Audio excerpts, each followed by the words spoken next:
আজ বিকেলে আমার খুব খুব কাছের একজন মানুষ একটি কবিতা পাঠালেন।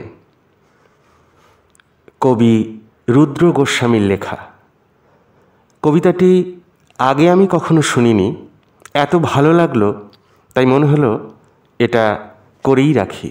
কবিতাটির নাম তোমাকেই লিখছি। শুনুন, হয়তো আপনাদের ভালো লাগবে। পাহাড়ের কথা লিখছি, তোমার অভিমান মনে পড়ছে। আকাশ লিখলে মনে পড়ছে তোমার পাখি হওয়ার শখ।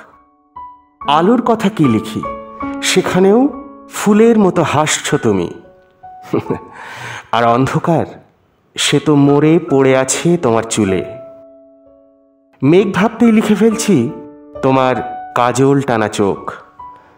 আর নদী কি লিখব, শুরুতেই জানতাম তুমি নদী ভালোবাসো। কদিন থেকে একটা কবিতা লিখতে গিয়ে বোকার মতো শুধু তোমাকেই লিখছি।